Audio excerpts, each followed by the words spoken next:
Hello everyone and welcome back to another video. So as we all know, Age of Empires 2 has stood the test of time. Came out in 1998 and was a huge name upon release, of course with Age of Empires 1 coming out beforehand, and lasted 25 years and is going still strong in 2023, and it's actually finding most of its success in recent years. Now, why is that? Is it just based on nostalgia? Is it just because it's a good game? Is there more that meets the eye here? Well, I believe that although nostalgia plays a factor, I just think Age of Empires 2 lasted this long and is recently booming because it is a great game. In fact, I'll make the argument that it is the greatest game of all time if you consider multiplayer games. So I'm not going to include any single player masterpieces, but I will be comparing Age of Empires 2 with some of the household names in the multiplayer realm today. Now, of course, I'm not just well versed in every single game, so there could be games out there that people really enjoy and that could be considered for them better than Age of Empires 2, but I think objectively speaking, Age of Empires 2 has a lot of things going for it that make it objectively a great game. And in this video, I'm going to go ahead and talk about the 5 categories where I think Age of Empires 2 thrives in, and I think it's the reason why it's able to last the test of time and still continue to find success as the years go on. Now, I mentioned nostalgia, so before I hop into the 5 categories, let's talk about nostalgia. Let's get the elephant of the room out of the way. Of course, a lot of people are nostalgic about Age of Empires 2. A lot of people grew up with this game. It shaped their childhood, and so it is a big factor as to why some people play today. And I know myself also played when I was young, and that's kind of how I got into it. But I don't think nostalgia is enough of a reason to keep a community together and to get new people in. And Age of Empires 2 is doing both of those things very well. So if it's not just a nostalgia factor, what exactly makes Age of Empires 2 a really good game, and in my opinion, the greatest game? Let's go ahead and hop right in, and I've got 5 categories, so I'll start right away with the first one. Now, the first category, I think this is a really important thing for all games to have, and that's the diversity of content. When it comes to online games, people want to sink hours into them. If you play an online game and you're bored within just 10, 20, 30 hours, even anything under 100 hours, I would consider that not a great game just by default. Players want to sink hours and hours into a game because usually it takes a few hours just to learn a game or get into the hang of it, and you have to buy the game usually. So if you're getting into a game and you invest a few hours, if you quit shortly after, it is considered pretty much a failed venture. It might be fun for a time, but if it doesn't keep you hooked, then it's not truly a good game. And for Age of Empires 2, there's truly a wide diversity of content that keeps people hooked not only for hundreds of hours, but even thousands of hours. Also, this diversity of content isn't just in one form. It comes in all forms. For example, there are a ton of campaigns, especially now after all the DLCs have been released. There are literally dozens and dozens of campaigns, each of them taking you to this different historical context. There's different heroes in game that you play as, different historical figures that you can kind of run through based on history, but also have that fun Age of Empires 2 element to it. And so the campaign mode in of itself can just last you hundreds of hours and can be a great source of entertainment. Not only that though, but you can play against AI as much as you please. And if you enter the multiplayer realm, there's now a ton of maps and civilizations that are there to explore for you. So whether you're playing single player, campaign, AI, or multiplayer, there's literally a ton of things you can do. But if for whatever reason none of those categories satisfy you, then you still have some other niche scenarios that you can play. For example, you can play the map editor or map creator scenario, which you can create your custom battles, run them as you please, create all kinds of scenery. You can play some of the player-made scenarios as well. We've seen like Castle Blood Automatic, bunch of different scenarios that are created by the community that you can jump into and dive deep and enjoy the game that way. And there's truly a ton of different things that you can do in this game, and I think that's at the core what makes it such an appealing game to a wide variety of people. See, at the end of the day, it doesn't really matter what type of gamer you are. There's going to be something in Age of Empires 2 that's going to be fun and enjoyable for you, not just for a few hours, but actually over a long period of time. Moving on to the second category, and this is really important for all multiplayer games, and this is having a replayable multiplayer. Now, what does this mean? Is it just like, okay, you can play it hundreds of times? It actually means that it's fun to play it over hundreds of times, and that's like the key part of what makes something replayable. And Age of Empires 2 has just that. It's in fact one of the most replayable games that I've ever played myself. And the reason for this is because there's a ton of civs and maps, and that is the core of what makes it super replayable and creates a bunch of different scenarios for you to encounter. For example, with 43 civs in the game currently, there are literally a ton of combinations that you can make between all of those 43 civs. So even if in a vacuum you're playing 1v1 Arabia, which is the most played setting, there's still a ton of different civ combinations and civ matchups that you can play up against a variety of different players. And so even if you take a select game mode in the multiplayer realm, there's still so many different games that you can play and that can be played out there. Not to mention that there's a ton of different maps. It's not just Arabia. So when you start combining different maps with different civs and all those combinations, you can see how even over 1,000 games, you won't come near the amount of possibilities there truly are to explore. And lastly, what makes it really replayable, and if you compare this to StarCraft 2, for example, is the fact that you have random map generation. So as far as I understand, in League of Legends, for example, the maps are fixed. If you load into a map, it's always going to look the exact same. So for example, in League of Legends, you always have your jungle camps, the 3 lanes. The map always looks the same if we're talking about Summer's Rift. Whereas for Age of Empires, if you load a map like Arabia, sometimes you have a good map with close resources, sometimes it's a bit more open, and so you gotta adapt to the situation. So that's yet another factor that makes the game super replayable, because you're never gonna really run into the same scenario more than once. And even over 10,000 games that I've probably played by now, I still run into different scenarios every single time I pick up the game and play. And so this replayable multiplayer is what keeps people hooked on Age of Empires 2 for so many years.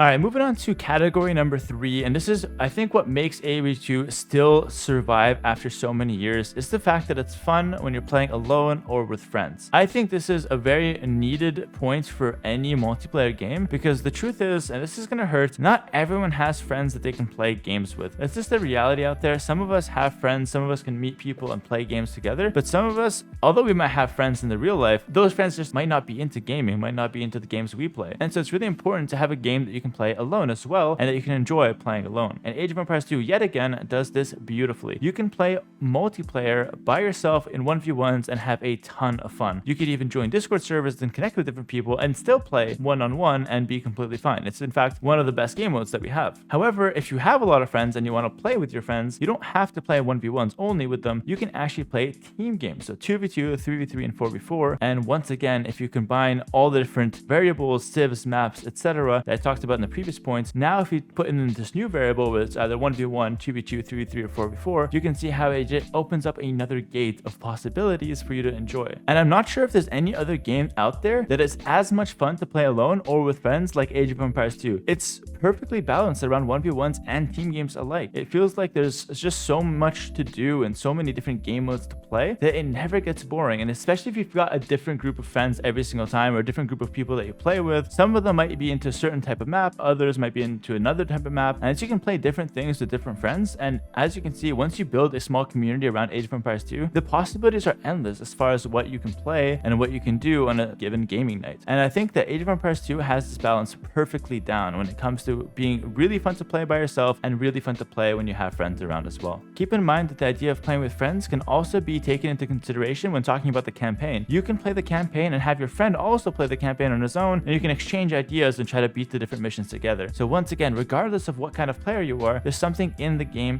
for you. Moving on to the 4th category, and I think this is a really underrated thing when it comes to Age of Empires 2, it's the fact that it is a medieval theme. This is really important for 2 reasons. The first one is very intuitive to understand what's going on. For example, let's imagine a fantasy game, right? And I see a bunch of different monsters and different weapons and just complete like alien or whatever, just complete fantasy world. When I'm starting down and I'm trying to kind of play the game, I have to first understand what the different units or the different monsters, the different weapons are doing. It's not intuitive because it's not based in reality. So I have to first understand what the world is, how it's looking like, how it operates, before I can understand how or what's going on pretty much, or how things work. Because Age of Empires 2 is medieval theme, there isn't this initial learning process or learning barrier for the game. It's super intuitive. Everyone knows what a bow and arrow is. Everyone knows what a sword is. Everyone knows what a cavalry or a horse or a knight is. Everyone knows what an infantry unit is. Everyone knows what a siege unit is. And as you can see, it's very easy to just sit down and understand what's happening. If I see archers fighting cavalry, I know right away that the archers have range and the cavalry have mobility advantage. It's just intuitive, and these are things that you can take from real life. Where does this help? It helps with learning the game. A newer player sitting down and watching Age of Empires 2 for the first time will understand exactly what's happening, at least at a basic level. He'll see the units moving around, and he'll know exactly what the purpose of most of these units are at first glance. And although they don't know how the units interact with each other, what's better, who wins, and all these more nuanced ideas, they'll get a very basic basic grasp of it. And this helps newer players watch Age of Empires 2 for the first time, and it also helps them learn the game initially because things just make sense. Not only that though, but the second part of it, of why the medieval theme is actually really key to Age of Empires 2, is the fact that it's based on history and it has that historical element to it that is appealing to many people. A lot of people find like the olden times pretty interesting for a bunch of different reasons. There's a lot of different civilizations to learn about, and the historical element to Age of Empires 2 can be very interesting to a young adult or just an adult in general that's interested in learning a little bit of history while gaming. It's something that's set in reality, and I think that's a very important element to a game that makes it simple to digest and a lot easier to digest than some of the other fantasy-based games out there. I'll also take this time to talk about how smooth the unit control is in AoE 2. We always joke about how the pathing is bad, and yes, the pathfinding is pretty bad, and hopefully it will get fixed and all that, but objectively, the units move really smoothly most of the time. As long as they're not bumping into each other or any of these situations where it's annoying to like move the units, most of the time, the units are actually fun to work with. It's actually fun to move your units around, to put them in different formations. It's very easy to move armies across the map and to bring different armies together, go for pushes, go for raids, etc. The units move very smoothly. It's not tedious to take battles or to move armies around. In fact, it's actually fun to do and really satisfying to watch armies engage and fights to take place. The sound effects are also really good, and it's easy to listen to when you've got a ton of lumberjacks and you're kind of your base rolling around. And in general, it just feels like a relaxing game to play if you're just, moving around pretty slow and taking your time with it. Obviously, the more fast-paced and more competitive you play, it could get a little stressful, but at its core, Age of Empires 2 is actually a very relaxing and very chill game to play. And I think that is a really good theme for the game, and probably what makes it better than the other games in its franchises. I didn't play much of AoE 1, 3, or 4. Well, I did play a good amount of 4, but for example, in AoE 1, the units move a little bit too fast. It's a really fast-paced game. There's no formations for your army, and it just feels a little rough around the edges. And if you consider AoE 3, there's a lot of menu shifting, and although I've never played it, it doesn't seem very appealing when I'm watching it being played. I'm not saying these are bad games, I'm just saying that AoE 2 is objectively superior when it comes to how the game is actually played. And then AoE 4, they went for a 3D kind of element that never really clicked. The units are a little awkward to move. There's a small delay upon moving the units. It doesn't feel smooth at all. And I think AoE 2 just did the best job in this department. The units are just so fun and so easy to control, and I think it just absolutely nailed how the game is actually played in comparison to the other games in the franchise. And like I said, the other games aren't bad. It's just that AoE 2 is the best. Moving on to the last and final point number 5 for the video. What makes AoE 2 still thrive at this point is the fact that it's a very alive scene. There have been a ton of steps throughout Age of Empires 2's history, the community stepping in and kind of carrying the scene forward, pushing the scene forward, a lot of mods that became official, a lot of different community members contributing to making the game better and kind of fixing certain things about it. So of course, there's a ton of reasons why AoE 2 is continuing to thrive till today, but the most important part is that today the scene is super alive. We've got constant DLCs, constant updates, a lot of content creators on live streams, on YouTube, a ton of content out there to consume. And so people are not only playing the game now, but are also watching videos about it. And that keeps viewers and players more engaged with the game. It's not just something you play in your free time, but you're also interacting with other people, other community members, some streamers, some content creators, and it just creates more of a holistic gaming experience rather than just something you play in your spare time. There's also a ton of tourneys and a very healthy and alive competitive scene going on at the moment. So whether you enjoy following that or following some more casual content, once again, there's something there for everyone. And the fact that there's constant DLCs being added into the game, new civilizations, new campaigns, makes it so the content continues flowing even for those that don't necessarily play multiplayer. That's going to do it for this video, guys. I wanted to make this video just because I did put out a video where I talked about some of the problems in AoE 2, but now I want to highlight some of the things that really set it apart from other games and make it, in my opinion, the greatest multiplayer game of all time. I'll end this video by saying that I'm not a game connoisseur by any means, but I have played a ton of other multiplayer games, and I am a guy who grew up playing a ton of video games in general, whether it's Call of Duty, FIFA, Fortnite, League of Legends, even some Hearthstone. I've played a ton of online games, and none of them captured my attention as much as AoE 2. It's not only anecdotal evidence though, it's also just some things about other games just didn't keep me as hooked, and objectively I found those ideas or those things done better in Age of Empires 2. Now keep in mind, just because I'm saying AoE 2 is the greatest out of all the other games I mentioned, it doesn't necessarily mean it's the most popular. I think the struggle of AoE 2 will always be capturing the attention of the newer generation, and fortunately it is a game that requires you to sit down and really think about it, to really enjoy the game and find the beauty in it. It doesn't give you that that instant gratification that can be found in other games. But that is a struggle that us as a community will tackle, and hopefully the newer generation will follow in our footsteps and join us in this great game to push it another 25 years forward as well. Thanks so much for watching this video. Let me know if I missed out on anything else in the comments, anything else that you think sets Age of Empires 2 apart from other games, makes AoE2 a great game. Let me know in the comments. I'd love to read what you guys have to say about it. And yeah, that's it for me. Thank you so much for watching, and I'll catch you guys next time. Peace.